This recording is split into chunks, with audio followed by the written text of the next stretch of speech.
Bonjour à tous, bienvenue sur ma chaîne YouTube. C'est un plaisir de vous retrouver pour cette nouvelle vidéo qui aujourd'hui va s'intéresser à un truc tout bête que je vais vous donner lorsque vous ne progressez plus. Et c'est le principe tout simple de savoir faire une pause au bon moment. Comment et quand faire une pause, c'est ce que nous allons voir dans cette nouvelle vidéo.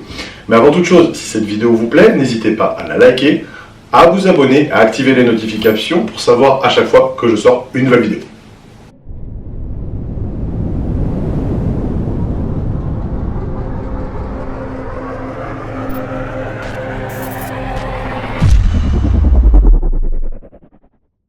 S'il est bien une notion qui terrorise plein de pratiquants passionnés, c'est bel et bien celle de faire une pause dans l'entraînement.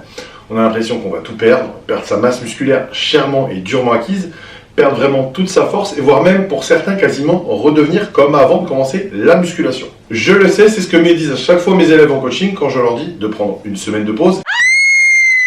Et c'est l'état d'esprit que j'ai moi-même eu pendant de très nombreuses années.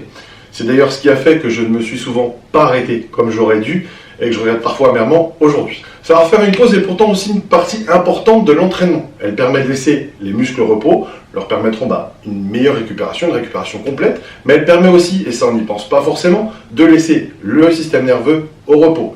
Et oui, vous savez, le point de départ de cette poussée ou de ce tirage que vous faites d'une charge à la salle, c'est tout simplement une impulsion électrique, un influx nerveux qui a son origine dans le système nerveux central. Or, celui-ci n'est pas inépuisable et à force d'être trop fréquemment sollicité, surtout avec des charges lourdes, il finit par ne plus répondre correctement. S'ensuit donc une fatigue générale, des contre-performances à la salle et une stagnation, voire même parfois une régression dans l'évolution de la masse musculaire.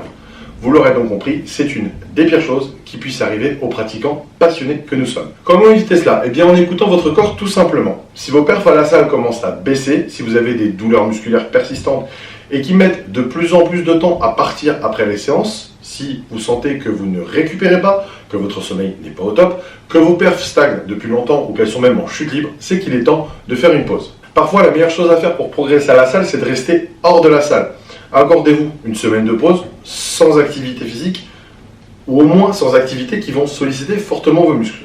Alors pour ceux qui ne peuvent pas ou ne veulent pas rester inactifs, essayez-vous à la marche en plein air à un rythme calme, mais pas plus. Une pause doit être une vraie pause, il faut vraiment jouer le jeu. Si vous faites ça bien, je vous garantis que lors de votre retour à la salle, vous allez vous éclater. La force va revenir, les sensations lors d'un entraînement et les congestions seront bien meilleures. Je trouve que généralement on a un meilleur focus sur ce qu'on fait à la salle après une période de pause. Et bien entendu, si vous ne progressez plus, votre corps a plus de chances d'être dans un état d'anabolisme s'il est parfaitement reposé. Alors bien entendu, la question brutale qui brûle les lèvres est de savoir, vais-je perdre un peu de muscle, beaucoup de muscle, voire même tout perdre en faisant une pause d'une semaine? Eh bien la réponse est simple, c'est non.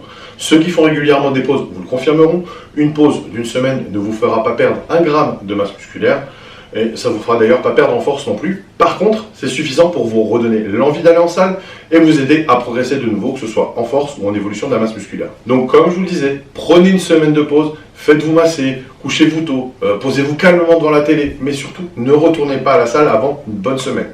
Croyez-moi, je le sais d'expérience, si vous ne savez pas vous écouter au bon moment et prendre une bonne semaine de repos complet, alors à un moment ou à un autre, ça sera de plus d'une semaine que vous aurez besoin, ça pourrait être de longues semaines, voire même des mois à cause de tendinite, de fatigue chronique, etc. N'oubliez pas que va loin celui qui sait ménager sa monture. Voilà, c'est tout pour aujourd'hui, j'espère que cette vidéo vous a plu. Comme je vous l'ai dit, si c'est le cas, n'hésitez pas à liker et à vous abonner. Pensez aussi à activer les notifications. Et si vous avez des questions, n'hésitez pas à les laisser en commentaire et j'y répondrai.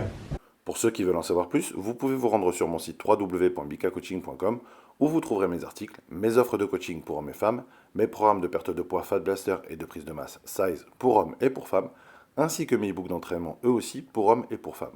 Vous pouvez aussi tout simplement cliquer sur les liens que je mets en barre de description. Retrouvez-moi aussi sur Instagram, bika-coach.